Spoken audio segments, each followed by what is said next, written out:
এক দুই তিন চার পাঁচ ছয় সাত, মানে একটা হাতের মধ্যে 7টা আঙুল। ও আমার সাথে মোসাফা করতে আসছে, তা মোসাফা করতে যে মানে হাত মিলতেছে না আমার। না সত্য মানে এক হাত দিয়েছে, আমার কাছে মনে হচ্ছে কি দুই হাত নাকি। আসসালামু আলাইকুম রহমতুল্লাহ ওবরাকাতুহু। আলহামদুলিল্লাহ, আমরা শোয়েব সাহেবের মাদ্রাসায় আসছি।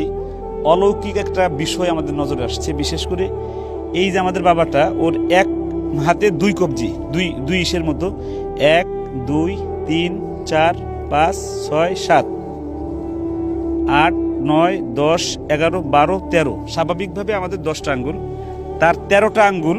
এটা আমার কাছে মনে হয়েছে যে আমি এই জীবনের প্রথম এক হাতে দুই হাতে 13টা আঙ্গুল দেখেছি, এক হাতে 7টা। এ বিষয়ে একটু তাফসির শুনতে চাই আমাদের জুবাইরের কাছে। আগে যে তুমি একটা তাফসিরের কথা বলেছো, ওই তাফসিরটা একটু ছোট করে একটু বলো। ছোট করে বলতে চাই যে কুল্লা শাইইন আহসাইনাহু ফি ইমামিম মুবিন, আই ফি কিতাবিম মুবিন। জুবাইর আহমদ আনসারী রাহমাতুল্লাহ একটা তাফসির করছিলেন, সেই তাফসিরের মানে ইয়াটা আজকে তাকে দেখে বুঝতে পারলাম যে যখন কোনো বান্দাকে ফেরেশতাদের মাধ্যমে আল্লাহ পাক তার রূপরেখাটা তৈরি করেন, তখন ফেরেশতা জিজ্ঞেস করে আল্লাহ তাকে কিভাবে তৈরি করবো। তখন আল্লাহ লৌহ মাহফুজে 50,000 বছর আগে সে আকৃতি ধারণ করানো আছে, তার ছবি আছে। তার আঙ্গুল কি হুজুর এইভাবে বলছিলেন, তার আঙ্গুল কি 5টা হবে না 6টা হবে না 7টা হবে, কারো আঙ্গুল 6টা 7টাও থাকে। হুজুর আনসারী হুজুর বলছিলেন, সেটা আমি আজকে বাস্তবে আনসারী হুজুরের এলাকায় এসে আমি দেখতে পারলাম। এখন দুনিয়ায় নেই, হুজুর নেই দুনিয়ায়, কিন্তু হুজুরের সেই ব্যাখ্যাটা, সেই তাফসীরটা আজকে আমার মনে পড়ে গেছে তাকে দেখে, যে আল্লাহ পাক লৌহে মাহফুজ যেভাবে রাখছে ফেরেশতা ঠিক তাকে ওইভাবেই বানায়। আমি সত্যি আজকে অনেক বেশি অবাক হলাম যে 1 2 3 4 5 6 7, মানে একটা হাতের মধ্যে 7টা আঙুল। মাশাআল্লাহ, মানে এসেছিলাম, দেখা যায়। হ্যাঁ এআইতে দেখা যায়, কিন্তু বাস্তবে প্রথম দেখলাম।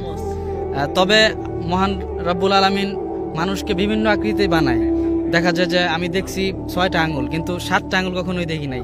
আজকে আমাদের সকলের প্রিয় শেখ সোহাইব আহমদ আশরাফি হাফিজাল্লাহ, ওনার মাদ্রাসায় এসে এমন একটা মানে অদ্ভুত একটা বিষয় দেখলাম। মাশাআল্লাহ, সত্যি আল্লাহ তাআলা শুকরিয়া আদায় করি, মানে নতুন একটা বিষয়।